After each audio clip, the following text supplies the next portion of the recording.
Hello, hello, and welcome back to the show. I am Lindsay Hack, your host. Today, I have another fabulous guest to bring you live here. And I can't tell you how excited I am to have this guest on because not only is her story absolutely amazingly, incredibly, awesomely crazy, but we also have a connection in contact, which actually, funny enough, we didn't know about till recently, which kind of makes me sad. But anyways, I will let Becky introduce herself. But I actually don't even know. She'll have to tell you date wise. But so I live in central Mexico in a place called San Miguel. And I've lived here for 4 years. And we have crossed paths in this place. I know we have somewhere, but we didn't know each other. So it's always interesting to come back to that and be like, okay, I wonder where we were when you were here. So, anyways, Becky, Mhm. introduce yourself. Tell us a little bit about who you are, what you're all about, and why you're here. Oh, yeah. Okay. So San Miguel, yeah, that that was we were there in between in the middle part of October and November of last year. That was following the hurricanes that delivered a direct hit to where we were living in Florida. It destroyed the rental house that we were living in and nearly everything that we owned. And I was like, oh, okay, I guess I need to go find somewhere else to live. So, the Florida market was crazy at that point, and I didn't want to be paying for a hotel nightly. I was like, oh, let's go scope out San Miguel because we'd been thinking about that before we moved to Florida anyway, and that's a great time to go do that. And so there I did, and then there we were for for 5 weeks before we eventually made our way back over to Florida. My son is stationed here, and so I wanted to be back in Florida. But yeah, I'm Becky, and I'm here because you're cool, Lindsay, and I like hanging out with you. I'm always open for a good conversation and some laughs and business talk and cool things like that. So, what else am I supposed to say?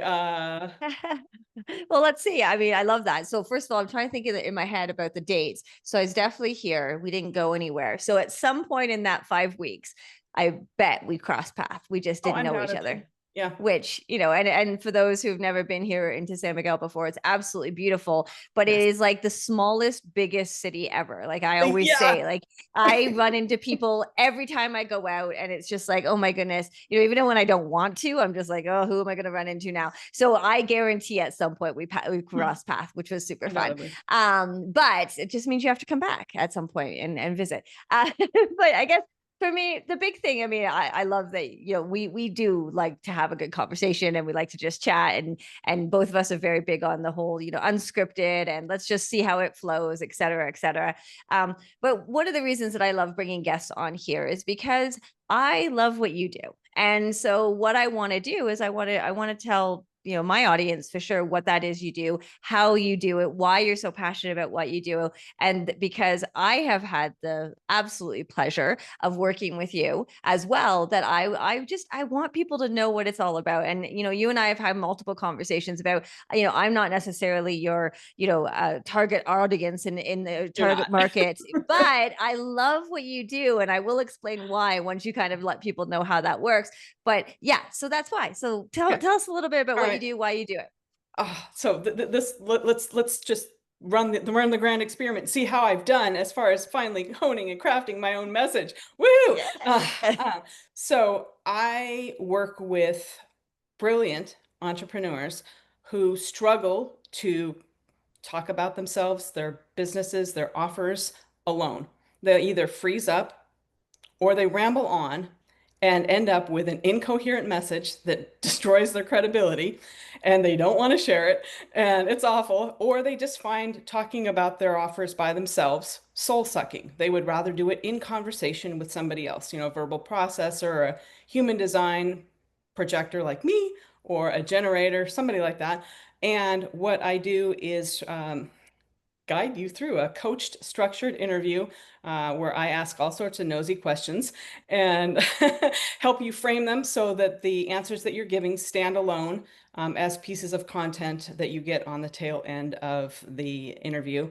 The aim for me is always to help you land something that you're like, oh, I've been circling that for weeks, can't get it, or ooh, I didn't even know that was interesting or important, and just give you that real-time feedback and mirroring and validation and stuff that a lot of people feel shame about.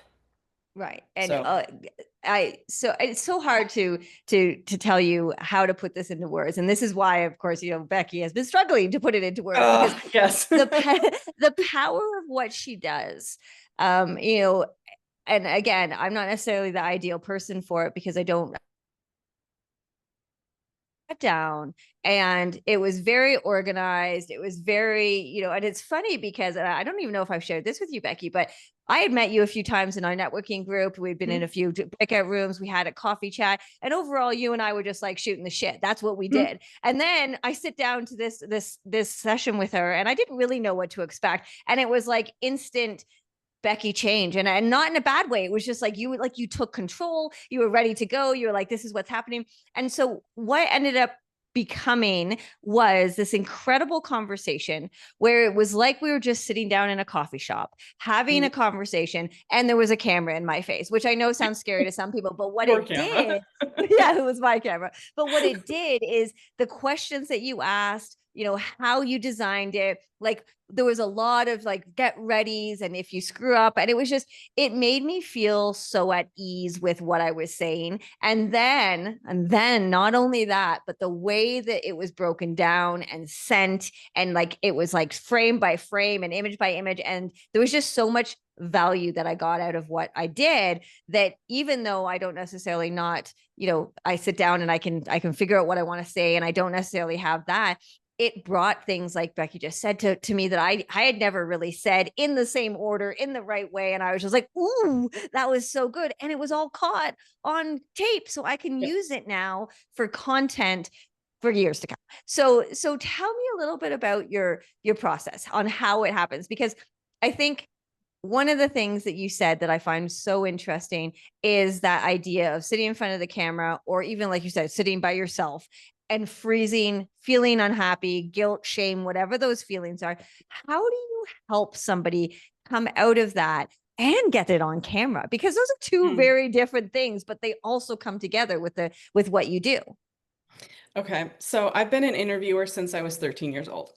I don't know if you knew that, but I started on the school newspaper staff at 13 and went all the way through high school. And then in my 20s and 30s, I was a freelance writer. And this was, before the internet was a big thing, right? Everything that I wrote from junior high all the way through my 20s and 30s as a freelance writer was an interviews-based human interest story. So I am, I love people's stories. I'm so nosy, and I'm like, ooh, let me find the small details, the different ways of looking at things.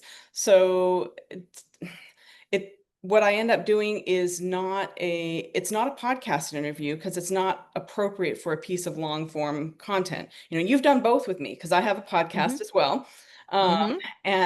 And so it's not you wouldn't want to take what we did with my C2C sessions and throw that up as a piece of long form content because it's interrupted, it's coached, it's, oh, I didn't like the way I said that. Let's try that again or whatever.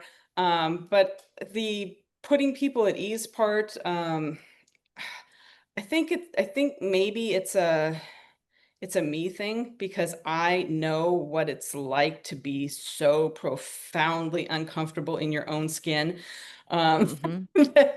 that I don't ever want anybody else to feel that way. And so I do whatever I can to keep it light, to keep I'm kind of an irreverent, sassy person with who uses humor as a pattern interrupt all the time. And so I use those to disarm and to just kind of quiet and still the container. I hate that word. Another thing you and I had a whole conversation about when it comes to the words we hate. But yeah, I love that because I think, even if somebody's feeling a little bit less confident, maybe not necessarily with a guilt or a shame or that kind of thing, but less confident, it felt so easy. And I say that because, obviously we have done your podcast, and that's a little Mhm. bit different, right? That's, it's still having conversations, felt like we were Mhm. just in a coffee shop kind of thing. But with the way that you design the questions, and then the coaching, and then the, pausing, and however you do it in the background, I don't know, but and I always use the fingers, because you're like, and so it just felt so comfortable in how you do, and how you coach people through it. Now obviously I've only ever had my experience, and I haven't seen other people's, but I think the reality is how you, like you say, disarm that uncomfortable feeling, that unsure about myself feeling. And by the end of it, you feel so much more comfortable and confident and ready to tell your story and tell answer the questions. And, even just from the point of, when you're coaching, you're saying, okay, now when you go to answer this question, make sure you say the question and then you answer the question. And like, there was so many pieces of it that just were so easy to flow and follow. Mhm. So I guess when you're working with somebody and they are struggling, so let's say, they're still feeling a little bit robotic, or they're not feeling so great, what are some of the things that you can do, or they can do with you, to get them to feel a little bit more comfortable? Yeah, I've done that. I've actually stopped, and like, okay, you're anxious. Well, that's cool. We can work with that. I don't ever want to tell somebody that they have to be healed and feel grounded and centered and whole before they can show up. Uh, Right. in my mind, that's a terrible thing to tell somebody. But like, okay, let's take a pause and take a deep breath, or whatever. Um, Ground yourself with, what do you see around, five things that you see around you that are yellow, three things that you can feel, just a quick grounding exercise. Or because I never walk into these interviews cold, I always know a fair amount about somebody's business. I can guide them. Like I can go, okay, let's talk about this because I know that this was interesting to me on your website or whatever, like yours, for example. I loved that you talked about the neuroscience of vision boards because vision boards can be woo. And Mm-hmm. it's like, okay, yay, what about them? But as soon as you got the neuroscience in there, then it's like, huh, for somebody nerdy like me, I'm like, "Oh, okay, well, I can take you a little more seriously now." So let's talk about that. And when you talk about that, tell me, don't worry about everybody else. Look at me and talk to me, and we'll capture that. Yes, yes. And I love that. And you know what? And again, coming from my experience, you can feel that. And, we've had multiple conversations with multiple people over the last, whatever, 15 years, when people started coming onto Zoom, et cetera, that feeling of like disconnect. But you can feel that through a camera. Like, I mean, as I said, I'm sitting here in Mexico, Becky's in Florida. And when we did this, you could feel that as you're going. And so I think that's such a big thing, especially for people who are struggling. So let me ask you this: the type of person that you work best with, and I don't mean, that you love to work with necessarily, but the people that you really get the best results from, what kind of businesses do they have? What kind of, what's holding them back? What are some of the things that they're struggling with? Okay. So I think really the type of people that I work best with are like, I'm my own ideal client.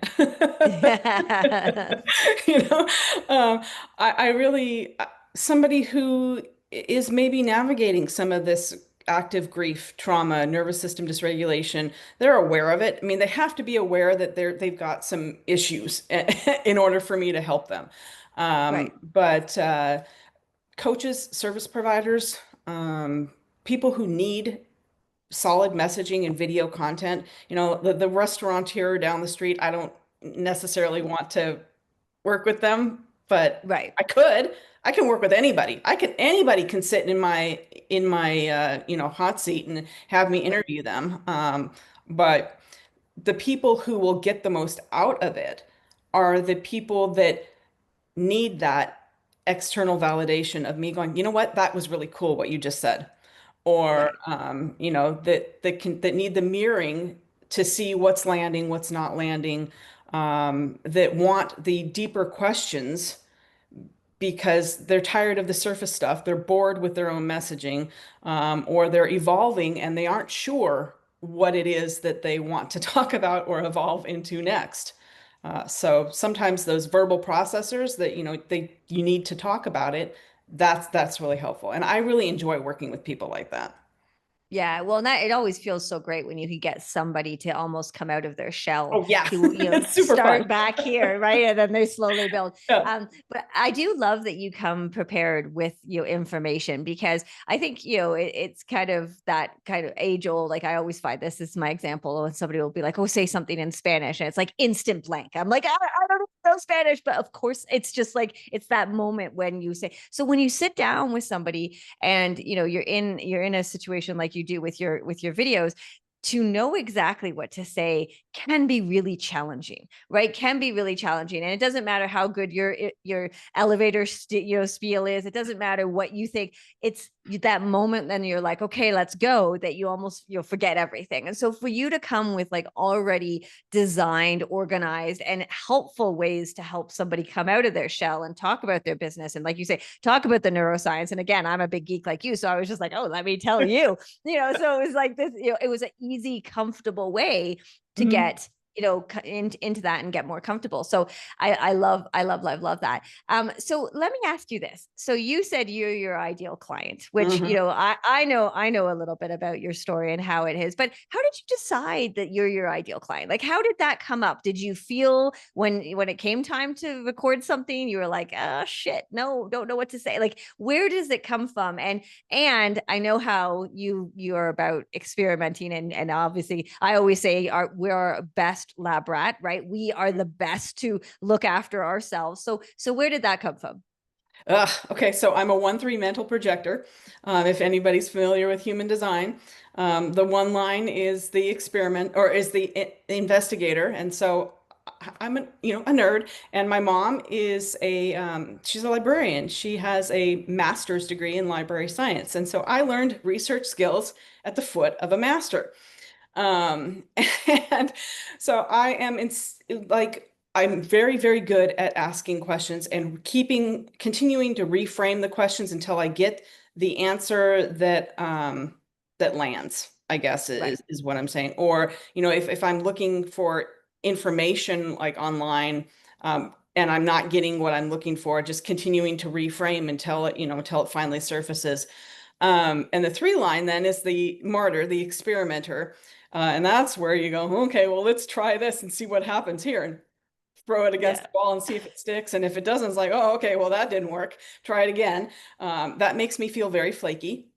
And that has been an issue for me because I have dabbled in a number of things as I've tried to find my place in the online world. And I'm pretty sure that maybe I won't ever find my place. Mhm. And I'm coming to terms with that. Right. But it confuses people when at one time I'm talking about one thing and then next minute I'm like, oh, I'm bored of that, or oh, that didn't work and I'm talking about something else. So I have a degree of sympathy and empathy for people that are in that position.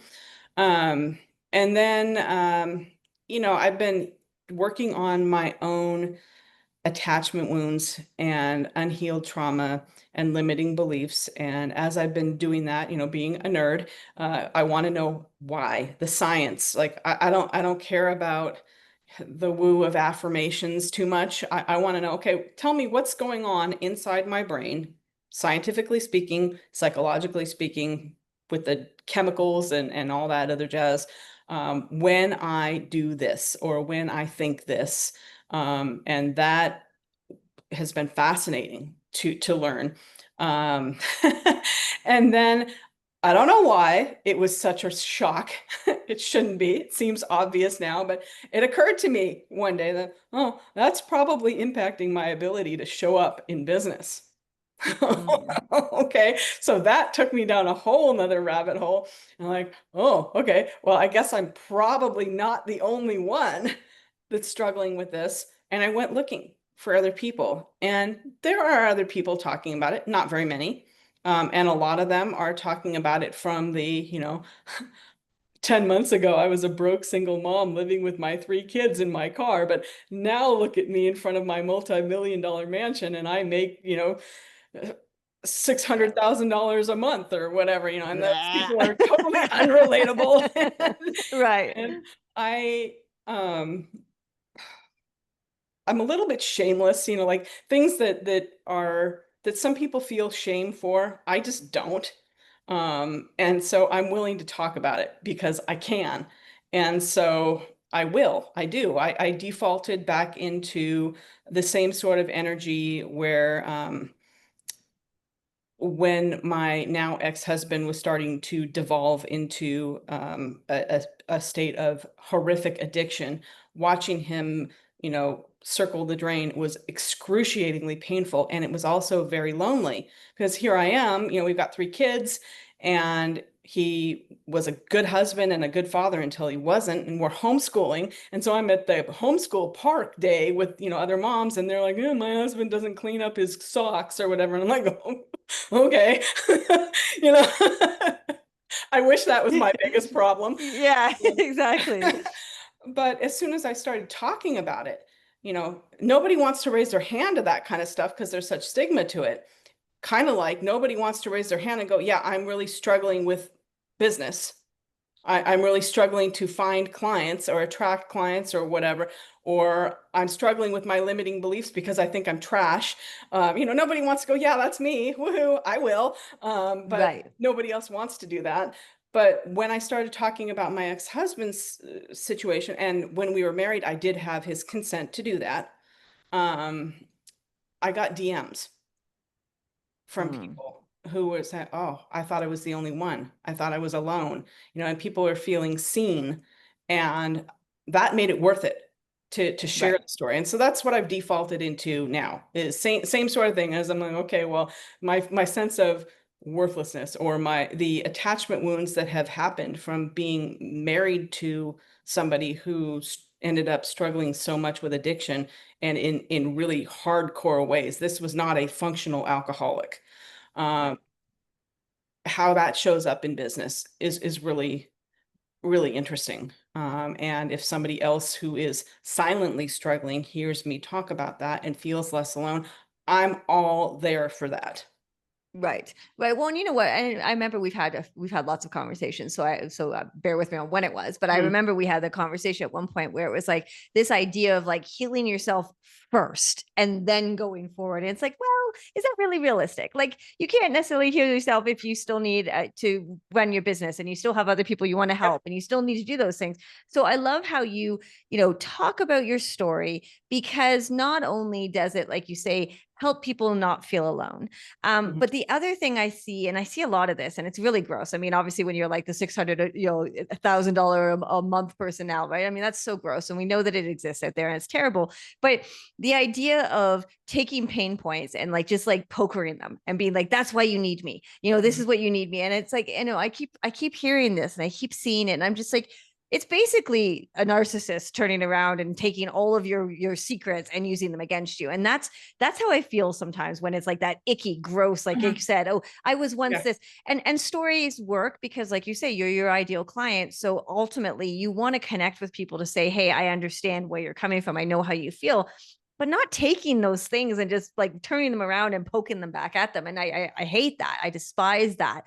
Mhm. So I love that you're able to use your experience and also say, but hey, it's okay, and it's you can still heal while you're doing versus heal Kind of don't first. have a choice. Right. Right. So it's just, I think that's such a big part of learning and understanding. And I mean, it basically you're kind of giving people that permission to feel the shame and feel the trauma and feel those wounds.